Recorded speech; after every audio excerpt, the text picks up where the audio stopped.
Right, so now that we've learned the basic tune, or we've went through it, let's have a look at how we're going to approach adding some ornamentation and some variations.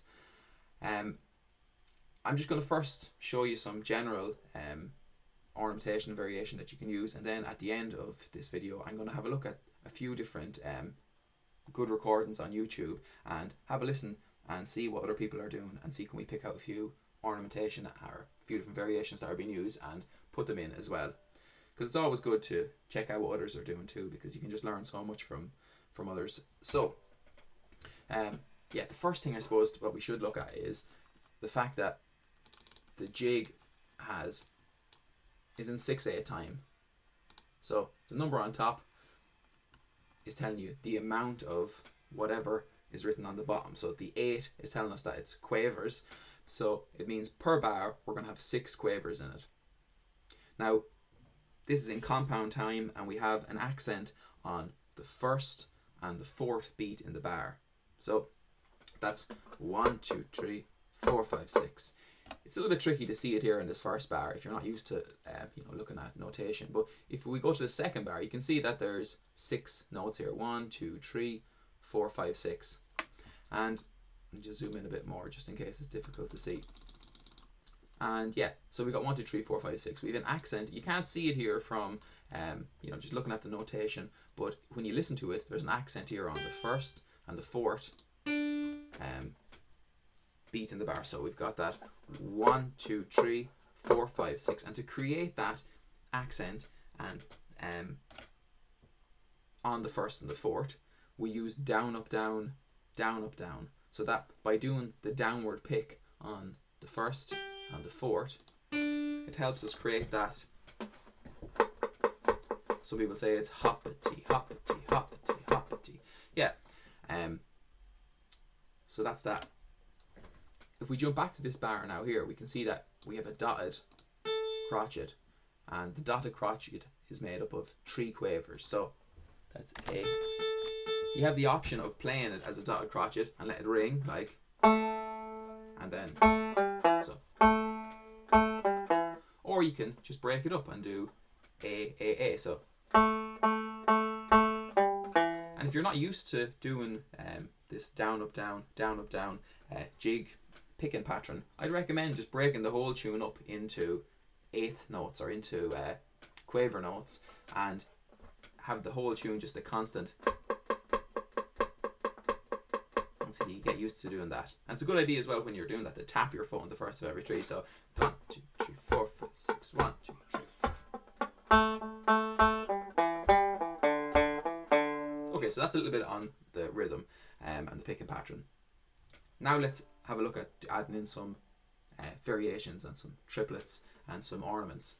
So let's start off first with just looking at the triplet, because that's such a featured ornament on the banjo and such an important one. When we're playing a triplet, the triplet's going to last for 2 of those quaver notes. So if I took this A note here,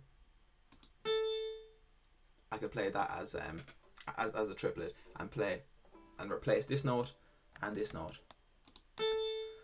So instead of playing just those 2 A's there, we'd have 3 A's. So we're going to go.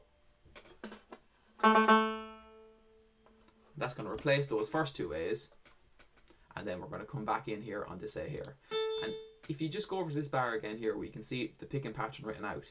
You can see we're doing down on the first one, up on the second one, and down on the third. So once I play my triplet and it's replacing these first 2 notes, we're coming back in on the 3rd note in the bar, and we're always doing a downward pick on the 3rd note of the bar. So once you've done your triplet, A, the next note we're coming back in on is this one here, and we must do a downward pick on that. So follow your triplet with a downward pick. So kind of a simple rule that you can remember is if you do a triplet that starts with a downward pick, the next note after it is usually a downward pick. And the other way around, if you did a triplet with an upward pick, the next note would be an upward pick. That usually works for most situations. But 90% of the time, you're going to be doing your triplets with downward picks and following them with a down. So when I'm playing these triplets, a lot of times I prefer to play them as stutter triplets. I just like the sound of them. There's kind of a nice percussive, crunchy sound to them. So when you're playing the stutter triplet, instead of playing just A as your triplet, you're going to mute the first two notes of the triplet and play it like mute, mute, A. And to do that, I'm just lightly touching my first finger. You could use your second finger if you wanted, or any of your fingers, but I'm just touching off the string to mute it out so it doesn't sound. And then playing the A after it. So that's your triplet, and then again you followed with a downward pick on this A note here. So yeah, here it is again. And if you're not used to doing these stutter triplets, I know this is what I did. I found them difficult at first. It's really just the timing of the left hand, when to mute and when to sound the note. So you can just take like one of the strings. Let's stay with that A string that we're on, and you can just do a little exercise where you go mute, mute, A. Start off slow and make sure you have everything perfect. Once you have that done, then you can move on to the next note, like a fretted note. So this is slightly different because you're going to, instead of going mute, mute, open up your hand, you're going to go mute, mute, squeeze. Again, the timing is the same, but you just have to do a different thing with your left hand. So then you can move on and try with the middle finger on the 3rd fret. Mute, mute, squeeze. And then again, carrying on to the, sorry, I'm trying to get into the camera here. Move on to the onto the D. And then you can even do it with the little finger up on the 7th fret if you want. So you can do a little exercise like, and maybe follow with the downward pick.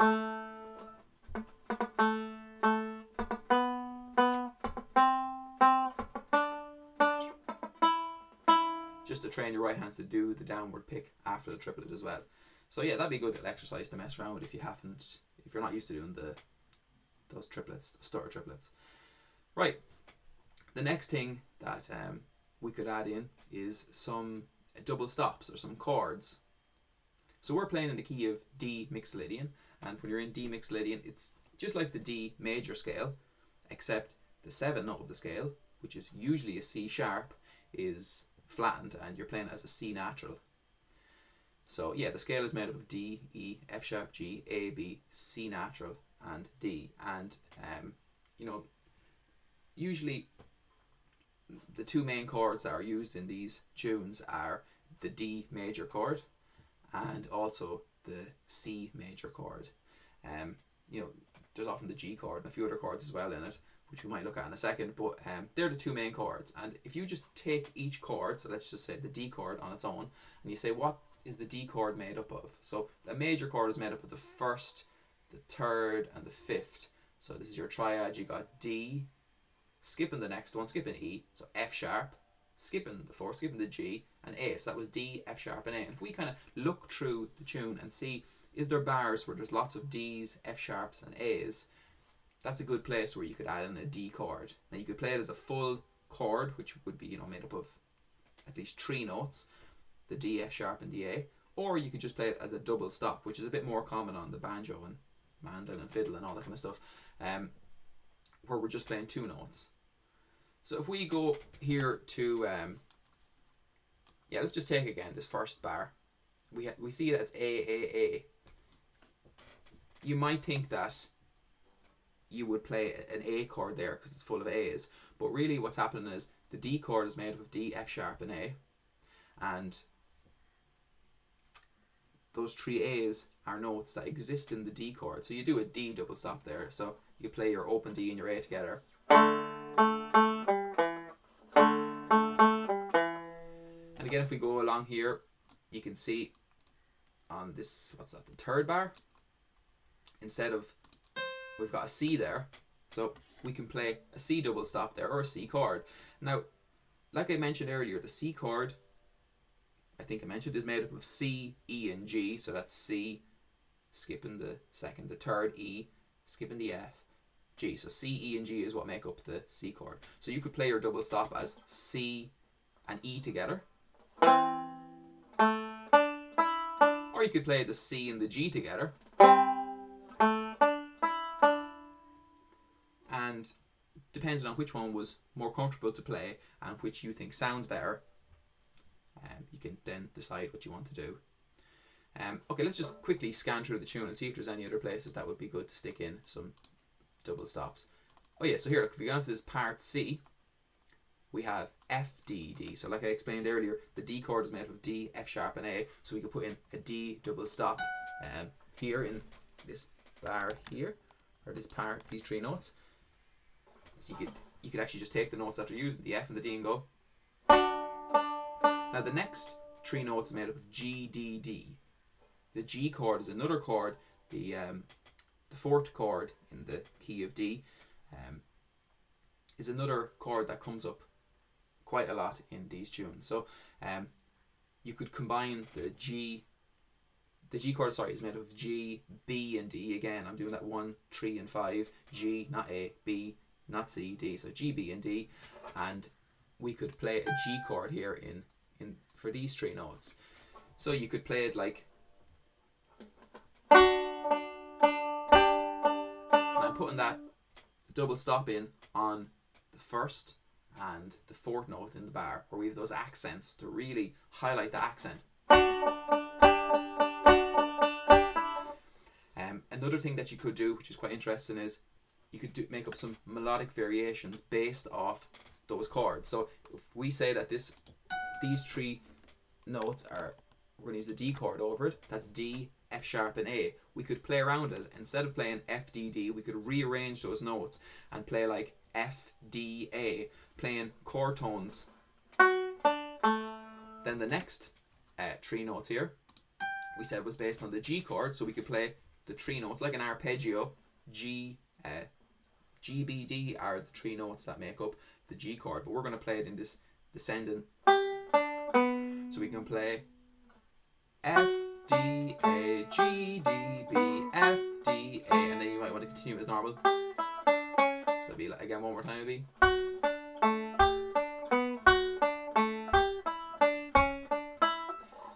Yeah, so that's kind of a cool thing that you can do. So there's some double stops and some triplets.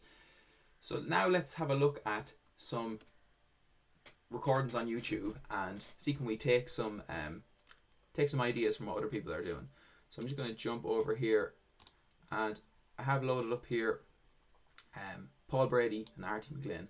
So Artie McGlynn's playing the melody here, and Paul Brady's backing him here with the chords.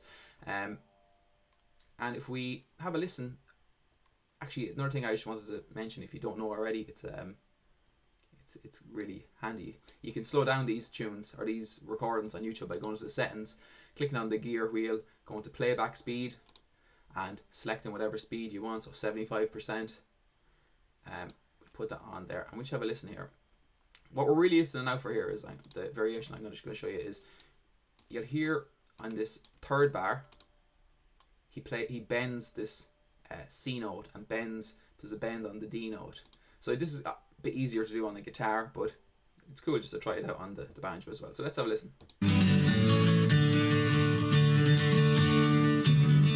Starting off again.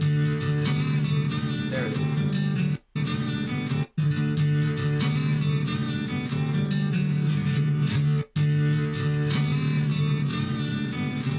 So yeah, if you wanted, you could try that on the banjo. So when you're doing your bends, it can be difficult to bend the banjo string. So what I recommended him is, if you have to, we're going to bend, it's going C, he's doing a bend, A, and then he's going up to this D note here, and he's playing that as a crotchet note, and then he's going back down here to a B, I think. So the bends are here on the C and the D.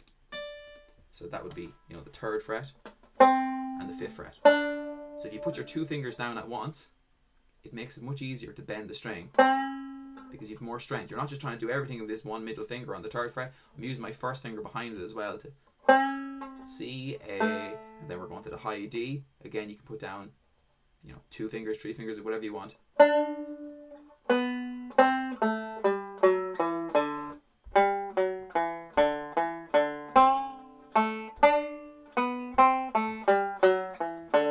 Something a bit different. You don't hear it all the time, but you know, something cool to experiment with and play around with. So then the next variation that I was just going to have a look at was from from Liam O'Flynn's recording here with Planksty. There's a great version on the pipes.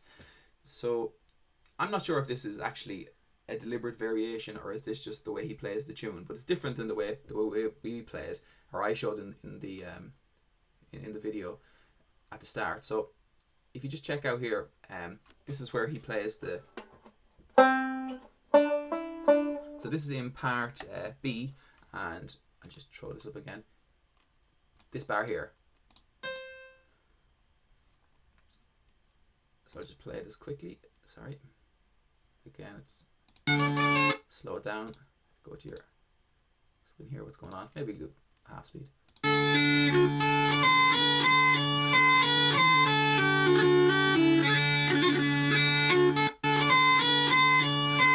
So that part there. So we played C and then D, E, D. But what he's doing is he's going C, B, C.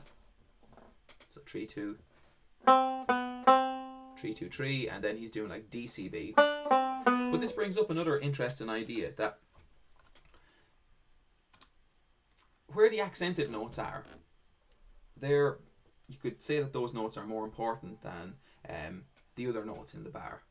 And he's playing C on the accented note and a D on the accented note, just like we're doing on the first and the fourth beat in the bar. And if you wanted to make up some melodic variations, it works really well if you keep the accented notes the same, so the C and the D, but just change the two notes that come after it.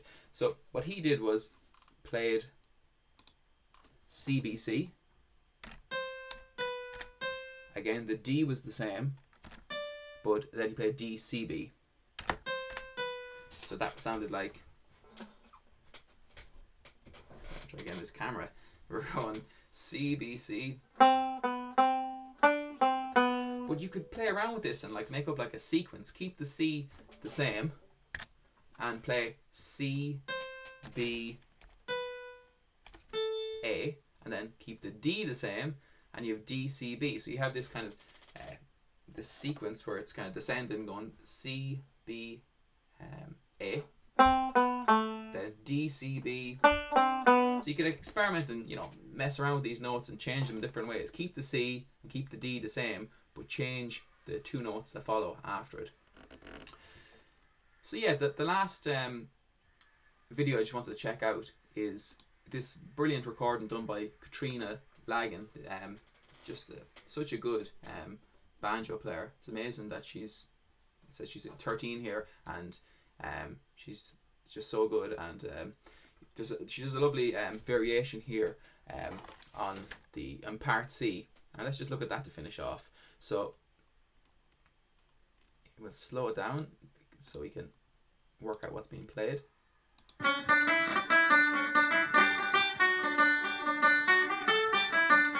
Yeah, so there it is there. She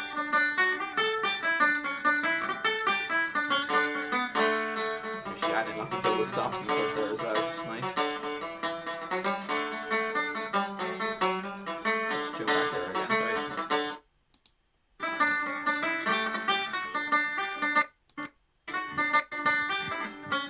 Okay, so it slowed right down here so we can hear what's going on.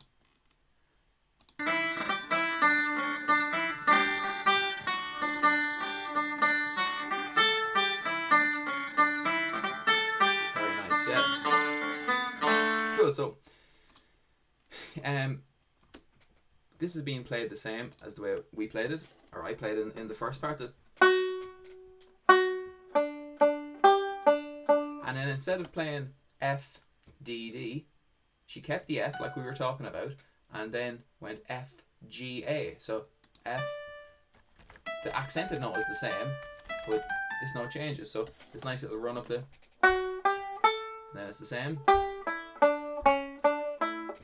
And then she does a triplet here on this G and the A. So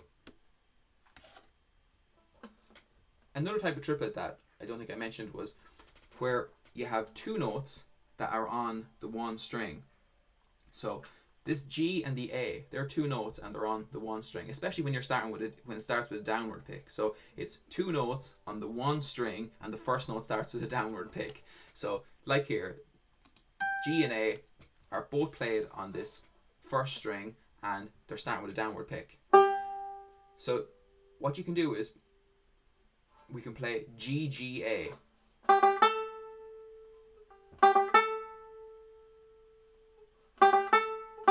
So, and this is brilliant because a lot of time when people, you know, when I started off first, I just thought I was only able to do triplets where I had two notes that were the same. So if I had like you know, A in a tune starting with a downward pick, that were the only places that I could put in triplets. But then, you know, as I went on, I heard other great players playing. I noticed people were adding in triplets all over the place. So you can add in triplets when you have two notes that are on the same string. Instead of playing G A, because you have the G and the A both on the one string, you can play G G A, and then again you continue with your G. Okay, so I could, you know, scan through this tune and try find different places where there was two notes that were on the one string. So say for example, yeah, there. I'd see that you got the A and the B there. Well, both those notes are on the same string. So instead of playing A B, I could play A B. So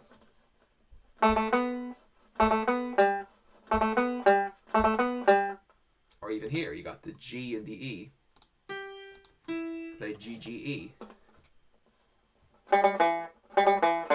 So hopefully you get what I'm saying about those triplets. So look, all that variation together is